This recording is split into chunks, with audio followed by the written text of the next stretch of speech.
माता लक्ष्मी धन, संपदा, सौभाग्य, विलासिता, शक्ति, सुंदरता, प्रजनन क्षमता एवं पवित्रता की देवी है। वो सभी भौतिक आकांक्षाओं तथा आवश्यकताओं को पूर्ण करती है। यद्यपि वे चंचल तथा गतिमान रहती हैं, फिर भी शरणागतों के लिए उनके हाथ सदैव माता के समान आशीष बरसाते रहते हैं। माता लक्ष्मी भगवान विष्णु की अर्धांगिनी है।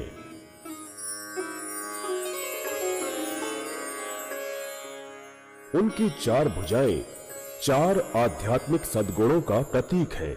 ईश्वरी सत्य का अधिष्ठान, पूर्ण रूप से खिला हुआ कमल पुष्प उनका आसन है। उनके व्यक्तित्व का आकर्षण अद्वितीय है। माता लक्ष्मी की उपस्थिति अलौकिक, आध्यात्मिक तथा सांसारिक सुख के आगमन का पूर्व संकेत देती है। माता लक्ष्मी का पावन नाम श्री है।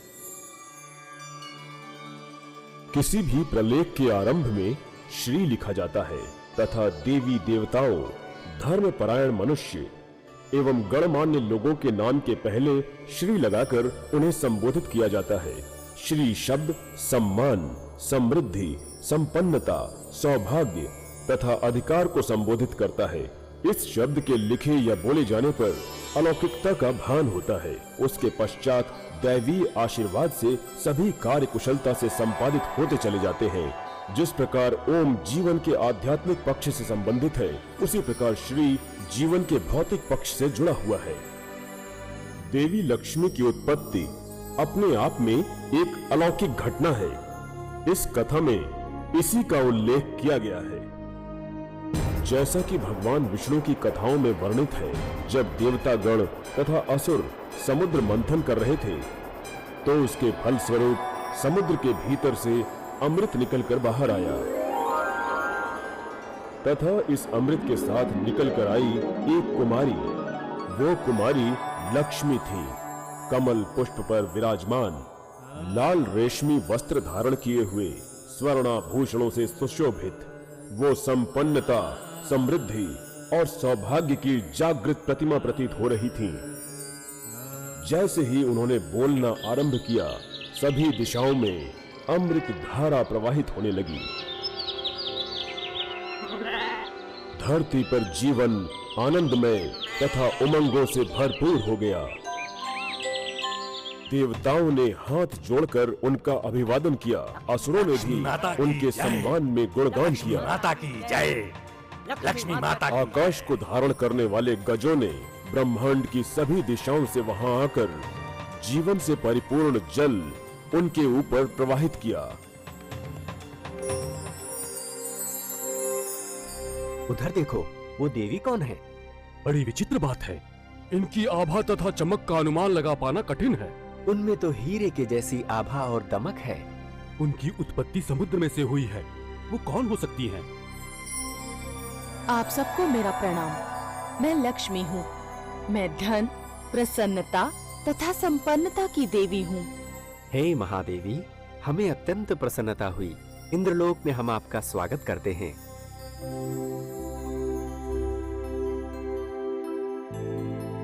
देवी लक्ष्मी ने जब भगवान विष्णु को देखा तो उसी पल उनके आकर्षण में बंध गई। भगवान को मेरा प्रणाम। अमृत प्राप्त करने के लिए आपने जो अथक प्रयास किया वो सफल हुआ। देवगण प्रसन्न है, परंतु अपने इस प्रयास के बदले स्वयं के लिए कोई कामना नहीं की। मैं अपना कर्म करता हूँ, उसके बदले मैं किसी फल की कामना नहीं करता। हाँ, इस बात की कामना अवश्य करता हूँ कि सब प्रसन्न रहें। भगवान विष्णु के अहंकार रहित इस गुण ने लक्ष्मी को अत्यधिक प्रभावित किया।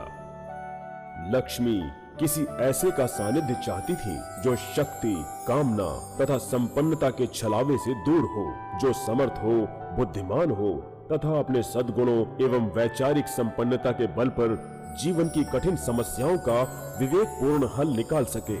भगवान विष्णु में उन्हें ये सारे गुण दिखाई दिए तथा उन्होंने उनसे विवाह का प्रस्ताव रखा। मेरे भगवान, मैं आपके प्रेम की कामना करती हूँ।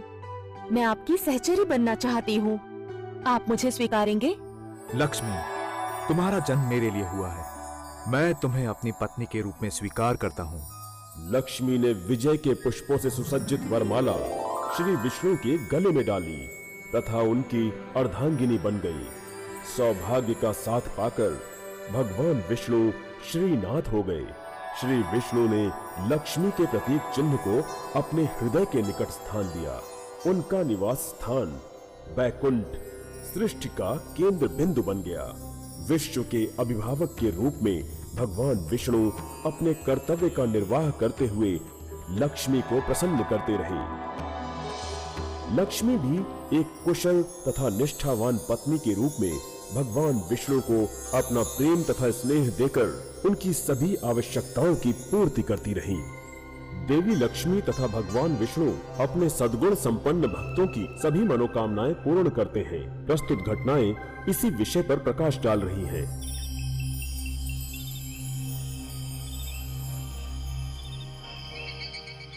बहुत समय पहले की बात है। प्रहलाद नाम का एक बालक था।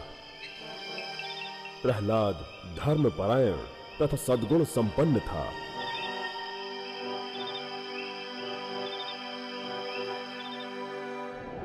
सद्गुण का अर्थ है अच्छा व्यवहार तथा अच्छा चरित्र।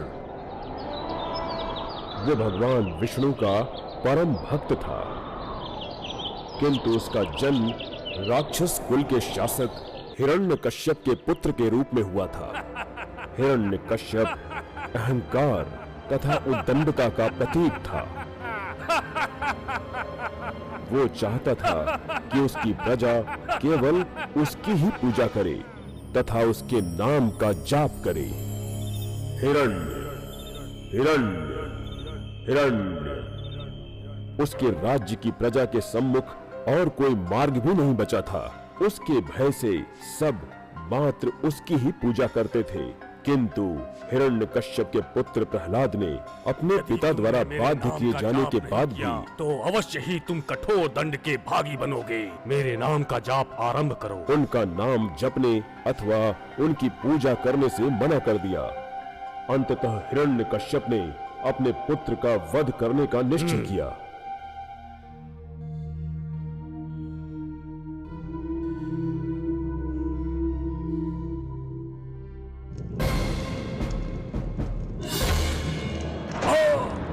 किंतु भगवान विष्णु ने नरसिंह रूप में प्रकट होकर हिरण्यकश्यप का वध कर दिया तथा प्रहलाद को बचा लिया। भक्त प्रहलाद आगे चलकर महान शासक तथा तीनों लोकों का स्वामी बना। प्रहलाद की भगवान विष्णु के प्रति असीम भक्ति ने इंद्र के हृदय में ईर्ष्या की अग्नि प्रज्वलित कर दी। वो अपनी व्यथा लेकर गुरु बृहस्पति के पास गए। हे गुरुदेव, आपका ये शिष्य आपको प्रणाम करता है। कृपया प्रणाम स्वीकार करें। मेरी सहायता करें गुरुदेव। प्रहलाद अभिमान से भरा हुआ है।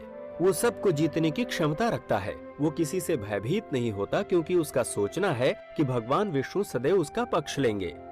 सुनो इंद्र, जहाँ सद्गुण होते हैं वहीं लक्ष्मी का निवास होता है। तुमने अपने सद्गुणों को संभाल कर नहीं रखा, जबकि प्रहलाद सद्गुणों की मूर्ति है। इसीलिए वही तीनों लोकों पर शासन करने का अधिकारी है। कृपया मुझे सद्गुणों के बारे में जानकारी दें। गुरु बृहस्पति ने इंद्र को कहा, यदि तुम्हें सद्गुणों के बारे में विस्तृत जानकारी चाहिए तो तुम्हें गुरु शुक्राचार्य की सेवा में उपस्थित होना पड़ेगा। तुम शीघ्र वहां जाओ। इंद्र शुक्राचार्य से मिलने निकल पड़े।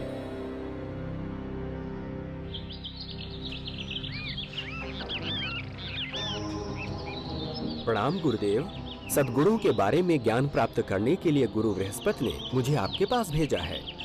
तुम्हारा स्वागत है इंद्र। सद्गुणों का पूर्ण ज्ञान तो प्रहलाद से ही प्राप्त हो सकता है। वो उनका ज्ञानी है तथा उपयोग भी करता है। तुम सीधे उसी से ये ज्ञान प्राप्त कर सकते हो। तो फिर मुझे आपके पास क्यों भेजा गया गुरुदेव? तुम्हें क्रोधित होने की आवश्यकता नहीं है इंद्र। तुम्हारी असफलता और अशांति का मुख्य कारण ये दुर्गुण क्रोध ही है। ठीक है गुरुदेव, मैं स्वयं प्रहलाद से ये ज्ञान प्राप्त करूंगा। इंद्र ब्राह्मण का वेश धारण करके प्रहलाद के पास जा पहुंचे। हे ब्राह्मण देव, आप कौन हैं? हे मेरे स्वामी, मैं एक गरीब ब्राह्मण हूँ। मैं सद्गुणों के विषय में पूर्ण ज्ञान प्राप्त करने के उद्देश्य से आपके पास आया हूँ। ऐसी बात है, परंतु मैं कोई शिक्षक नहीं हूँ। आप इतनी दूर से मुझसे मिलने आए हैं तो मैं आपको वापस भी नहीं भेजना चाहता। मेरे स्वामी, कृपया आप मुझे अपने साथ रहने की आज्ञा दें। मैं कुछ दिन आपकी सेवा में रहना चाहता हूँ। अच्छी बात है, परंतु आप किस प्रकार के कार्य कर सकते हैं? मैं वचन देता हूँ, आप जो भी कार्य सौंपेंगे मैं निष्ठापूर्वक उस कार्य को पूरा करने का प्रयत्न करूंगा। तो फिर ठीक है, आज से आप मेरे साथ रह सकते हैं। उसके उपरांत ब्राह्मण के वेश में देवराज इंद्र प्रहलाद के साथ ही रहने लगे। वो एक शिष्य की भांति व्यवहार करते थे। एक आज्ञाकारी शिष्य की भांति वो प्रहलाद की सभी आवश्यकताओं का ध्यान रखते। श्री विष्णुवाय नमः। श्री विष्णु। प्रहलाद अपने संपूर्ण शरीर को अपने वश में रखते थे। उन्होंने क्रोध पर विजय प्राप्त कर ली थी तथा सदैव अच्छा व्यवहार करते थे। श्री विष्णुवाय नमः। श्री विष्णुवाय नमः। इंद्र समझ चुके थे कि इन सद्गुणों के कारण ही प्रहलाद स्वर्ग के अधिपति बने थे। श्री विष्णुवाय नमः। इंद्र ने प्रहलाद को उनके सद्गुणों से विमुख करने का निश्चय किया। श्री विष्णुवाय नमः। श्री विष्णुवाय नमः। श्री वो विष्णुवाय जान चुके थे कि जब तक वो ऐसा नहीं करेंगे उन्हें स्वर्ग का राज्य वापस नहीं प्राप्त होगा। श्री विष्णुवाय नमः। श्री विष्णुवाय नमः। इंद्र के उत्साह तथा उनकी निष्ठा से प्रसन्न होकर एक दिन प्रहलाद ने इंद्र को अपने पास बुलाया। मैं आपकी सेवा से बहुत प्रसन्न हूँ ब्राह्मण देवता। हे ब्राह्मण देवता, मैं आपकी निष्ठा से बहुत प्रसन्न हूँ। आप जो कुछ भी चाहें मुझसे मांग सकते हैं। मैं आपकी हर इच्छा पूरी करूंगा। इंद्र को ऐसे ही क्षण की प्रतीक्षा थी। मैं जो कुछ भी मांगूंगा वो आप मुझे देंगे? अवश्य दूंगा। आपकी जो भी इच्छा है वो आप मुझसे कहें। मैंने आज तक कभी असत्य नहीं बोला। तो मेरे स्वामी, आप अपने सभी सद्गुण मुझे दे दीजिए। प्रहलाद पर मानो वज्रपात हुआ हो। उसने आवश्यकता पड़ने पर बिना सद्गुणों के जीवन पथ पर चलने के लिए स्वयं को तैयार किया। प्रहलाद सद्गुणों की राह पर चलते रहने के अपने संकल्प को गंवा चुका था। इंद्र प्रसन्नचित्त वहां से चल पड़े। प्रहलाद अपने मन की शांति खो चुका था। उसने माता लक्ष्मी से विनती हे की। माता लक्ष्मी, कृपया मेरी सहायता करें। आप तो जानती हैं, आज तक मैं सत्य तथा सद्गुणों के पथ पर चलता आया हूँ। आज से मैं उनके विश्वास का पात्र नहीं रहूंगा। सत्य के पथ पर न चलने से तो उचित होगा कि मैं अपने प्राण का त्याग कर दूं। अचानक एक दैवीय प्रकाश प्रहलाद के शरीर से बाहर आया और उसने एक मानव रूप धारण कर लिया। तुम कौन हो?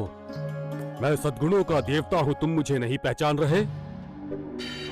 तुम अब मुझे गंवा चुके हो। तुमने भेंट स्वरूप मुझे उस ब्राह्मण को सौंप दिया है। अब से मैं उस ब्राह्मण के साथ ही निवास करूंगा।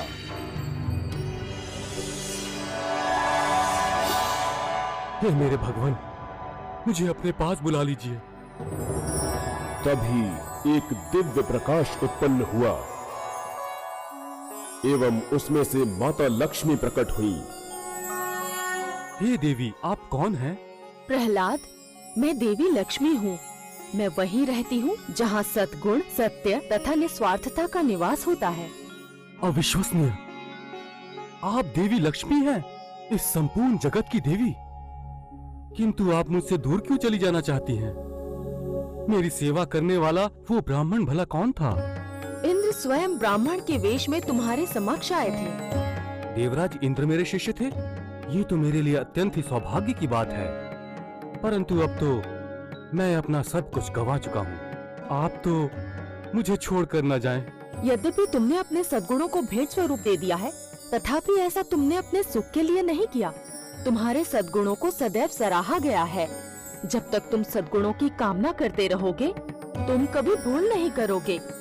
कोई भी तुम्हें छल नहीं पाएगा तथा मैं तुम्हारे पास रहूंगी। मैं आपका आभारी हूँ माते। प्रहलाद देवी लक्ष्मी के चरणों में गिर पड़ा। देवी ने उसे आशीर्वाद दिया। जीवन पर्यंत प्रहलाद ने अपने सभी प्रयासों तथा कर्तव्यों को निपुणता पूर्वक संपन्न किया। प्रहलाद का पुत्र था विलोचन तथा विलोचन का पुत्र था बलि। बलि एक अत्यंत शक्तिशाली राजा था।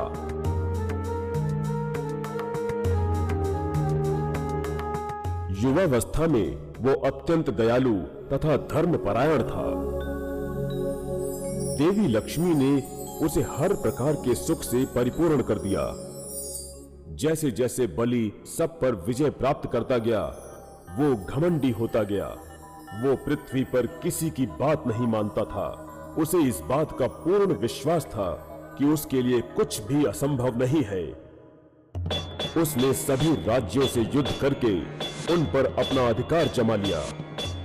अधिक शक्ति तथा धन की कामना में उसने शांति की इच्छा रखने वालों का क्रूरता पूर्वक वध कर दिया। उसने इंद्र को युद्ध के लिए ललकारा।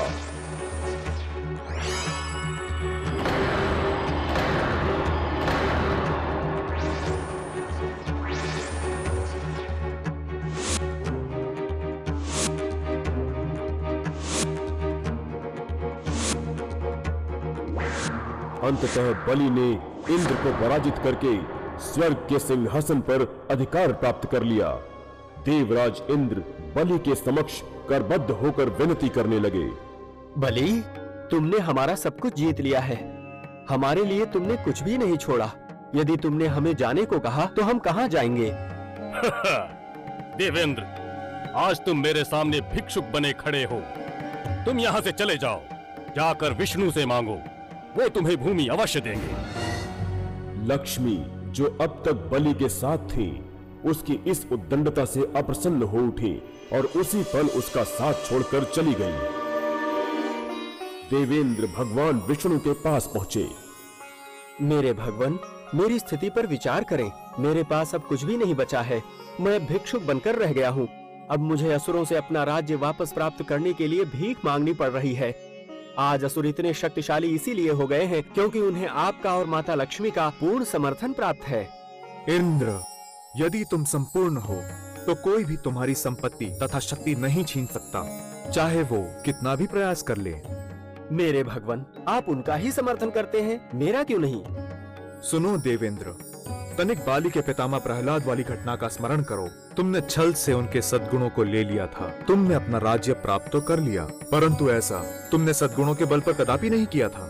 उसके पश्चात तो तुम्हारे लोगों ने भी तुम्हारे जैसा व्यवहार करना आरंभ कर दिया। इसलिए लक्ष्मी ने इंद्रलोक को छोड़कर जाना उचित समझा। यदि तुम संपूर्ण हो तो ना कोई तुम्हें सता सकता है, ना ही जीत सकता है।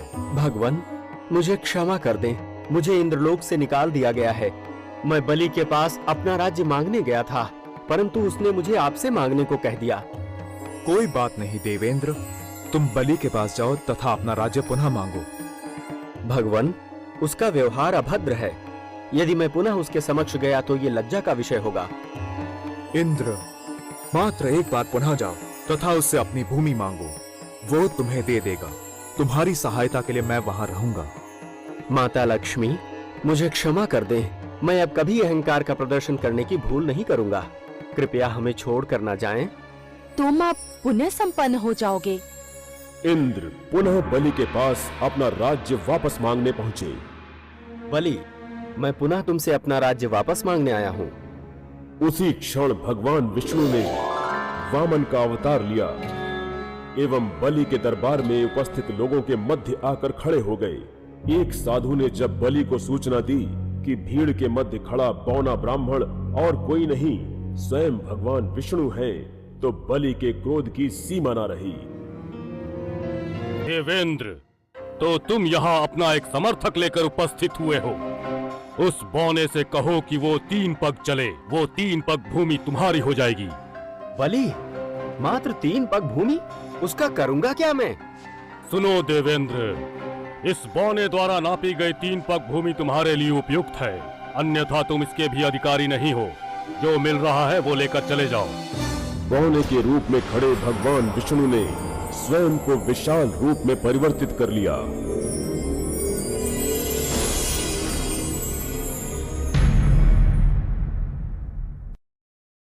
मेरा आशीष उनके साथ है जो क्रोध नहीं करते तथा दूसरों से ईर्ष्या नहीं करते, जो कठिनाइयों के समय दूसरों पर दया दिखाते हैं तथा उनकी मदद करते हैं।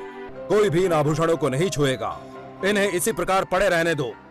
जो इन्हें हाथ लगाएगा उसे दंडित किया जाएगा। धन की देवी लक्ष्मी राजा के इस धृष्टतापूर्ण व्यवहार से क्रोधित हो उठी। उन्होंने राजा को द्यूत क्रीड़ा के लिए प्रेरित किया।